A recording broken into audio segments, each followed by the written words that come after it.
An immigration crisis is unfolding this morning along the southern border. Officials in Arizona are scrambling. Listen to this. 47,000 children crossed the border by themselves so far just this year. That's right, 47,000 minors under the age of 18, and that's a 92% increase from last year. The vast majority of which are trying to escape from a situation where brutality and violence is an ever-present force in their lives from the day that they're born.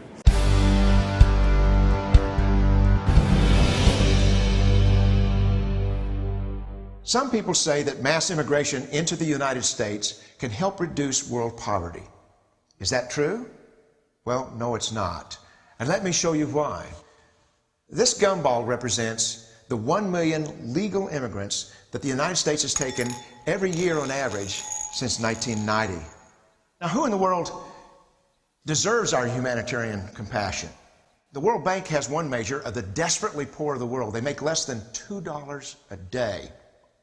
And how many people make less than $2 a day in the world? All told, the World Bank says there are 3 billion people in the world. 3 billion people who are desperately poor, making less than $2 a day. That's 3,000 gumballs. And every year, we take 1 million and suggest that we've somehow made a humanitarian difference. Of course, we don't pull our immigrants from these desperately poor populations, do we?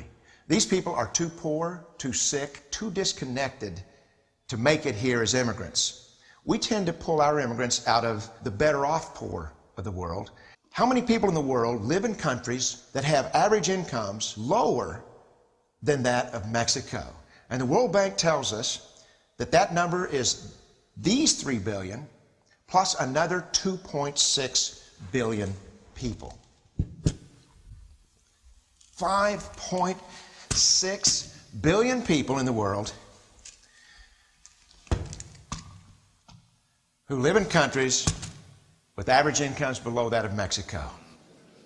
That's 5,600 gumballs. And so what is it that the elites are telling us? They're telling us that when we take this 1 million immigrants, that we somehow or another are tackling world poverty. And we have to do it regardless of the effect on our unemployed, the working poor, the most vulnerable members of our society, regardless of the effect on our natural resources.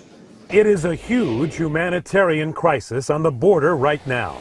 A gigantic, unprecedented surge of minors, most without parents or guardians, crossing our southern border on their own by the thousands.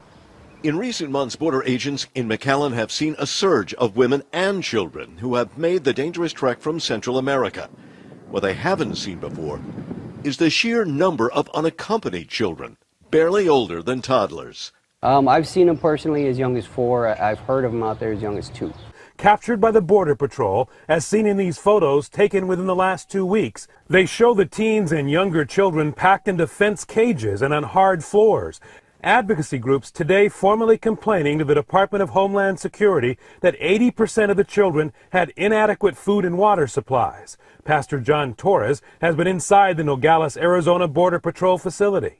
It's gruesome. I don't even know how to explain. I'm a little appalled at seeing this, the way they're holding like they're prisoners. They're not prisoners, children. Even if we went by the most radical proposals in Washington, which are to actually double our immigration to 2 million a year,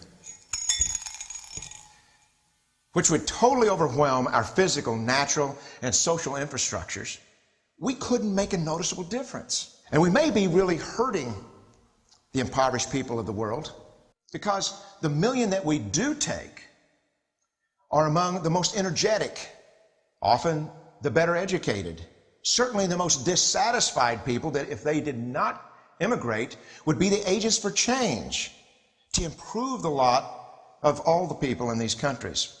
The true heroes in the global humanitarian field are the people in these countries who have the wherewithal to immigrate to another country, but instead stay in their countries, to apply their skills to help their fellow countrymen. Unfortunately, our immigration system tends to entice these very type of people to abandon their countrymen.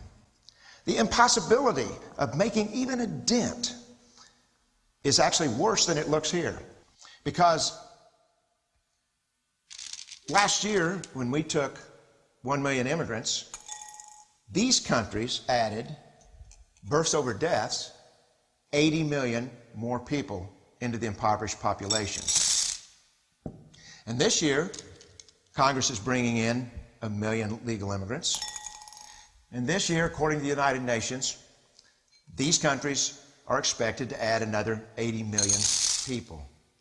And next year, you can be quite sure that Congress, unless stopped by the American voters, will bring in another 1 million immigrants.